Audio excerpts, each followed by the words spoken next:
નમસ્તે મિત્રો, આગળના વિડીયોમાં આપણે જોઈ ગયા કે પ્લેન સીમ કેવી રીતે બનાવવામાં આવે છે. આ વિડીયોમાં આપણે જોઈશું કે ફ્રેન્ચ સીમ કેવી રીતે બનાવવામાં આવે છે. ફ્રેન્ચ સીમ બનાવવા માટે અહીંયા મેં કાપડના બે એક સરખા ટુકડા લીધા છે.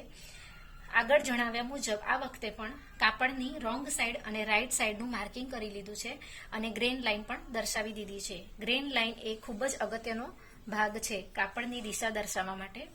તો ફ્રેન્ચ સીમ બનાવવા માટે કાપડના બંને ટુકડાને એકબીજા પર એક સરખી રીતે ગોઠવી એક કિનારી પર એક સિલાઈ લગાવવામાં આવે છે.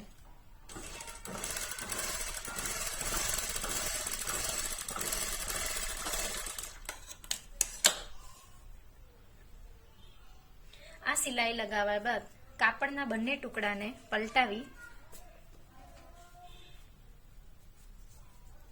ફરીથી એક સિલાઈ લગાવવામાં આવે છે.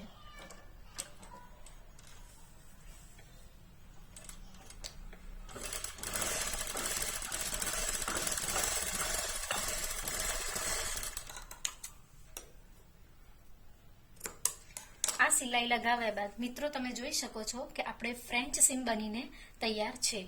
ફ્રેન્ચ સીમની ઊંધી બાજુ આ રીતે દેખાશે અને છત્તી બાજુ આ રીતે દેખાશે. ફ્રેન્ચ સીમનો ઉપયોગ સ્ત્રીઓના બ્લાઉઝમાં ખાસ કરીને ખભાના બાંધકામમાં ઉપયોગમાં આવે છે.